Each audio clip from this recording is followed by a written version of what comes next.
Hello everyone, and welcome to Learn Stuff with Onen. I am Onen Wintercrow, and today we're going to be talking a little bit about crows. Specifically, oh my goodness, you think you messed up your relationship with the crows, you scared them, you frightened them, you made them mad.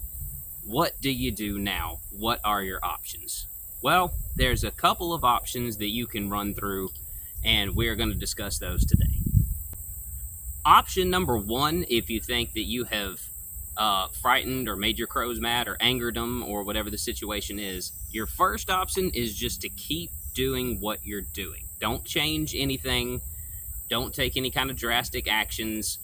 Crows are smart. They're smart creatures, so they very well might come to the understanding that it was a one-off thing. You know, hey, they were eating, you flew out the door because you forgot something in the mailbox, whatever the case is, and you scared the heck out of them.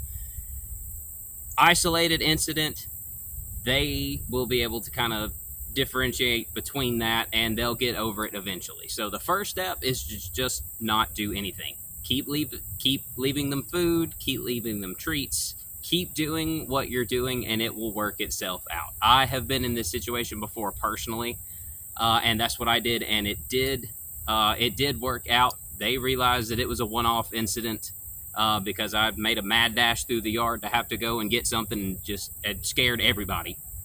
But they, after a little bit of time, they came back around and everything went back to normal. So that is option number one.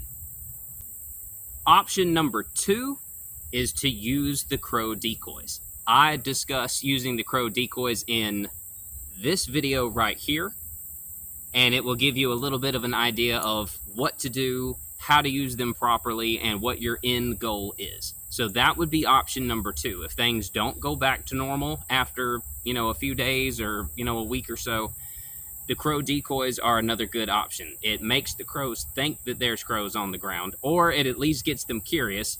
These crows seem to have food. These crows don't seem to be scared. Maybe we need to watch and see and go down and investigate, see what's going on. So that's option number two, is the crow decoys. And I have used the crow decoys quite a bit. There's been some other people that have watched these videos and have used the crow decoys with pretty good results. That would be option number two. Option number three is to feed other animals around you. Crows are smart.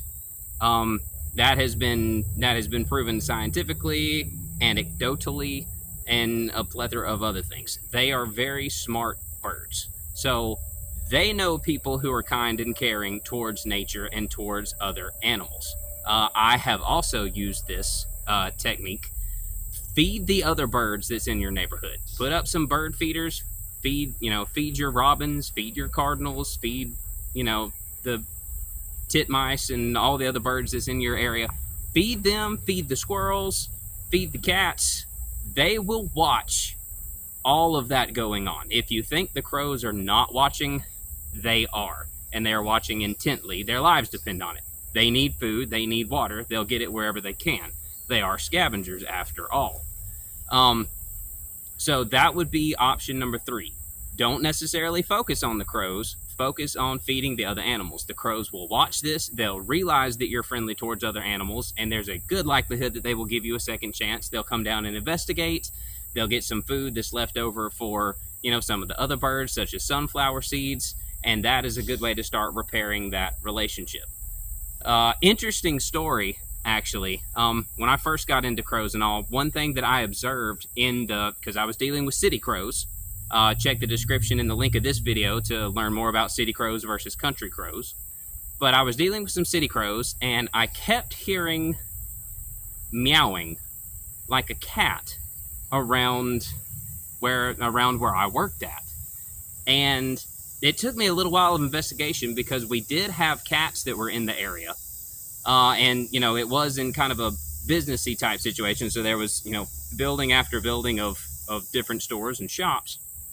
But one thing that I noticed is that the meowing was not actually coming from the cats that were in the area. The meowing was coming from the crows sitting in the trees above the buildings. They had observed that when the cats were in the alley and they started meowing, that the nice, kind, good-hearted humans would come out and leave them food, and the cats would get food.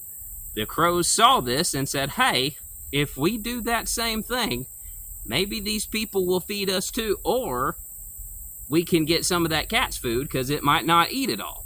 So the crows watched other people dealing with other animals and then put themselves involved. They started mimicking the cats to get food.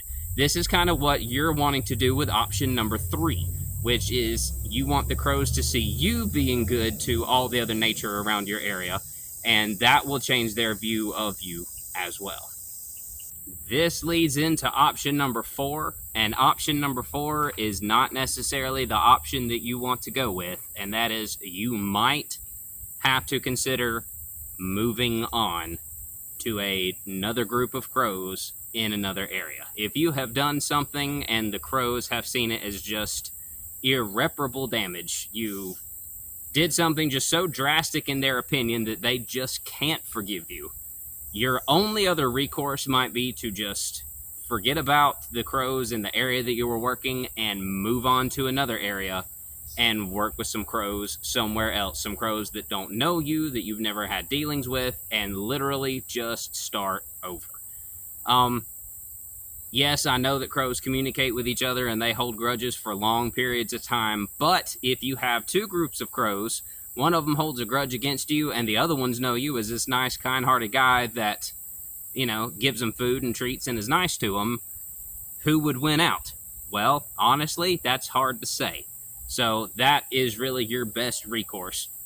Do damage control with the group of crows that you think you have offended. If you can't manage to do that, move on to another group, and hopefully word will get around to the group that you made frustrated and angry that, hey, he's not such a bad guy after all. He feeds us all the time, or she feeds us all the time. You know, this is a good person.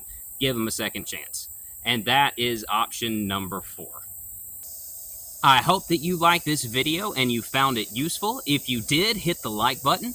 If you have any questions, statements, accolades, leave them in the comment section. I love to talk to people. Share this video with anybody that you think would benefit from it or would find it useful. And if you haven't, please go ahead and hit the subscribe button and subscribe to my channel. I am Onen Wintercrow, and I will see you guys next video.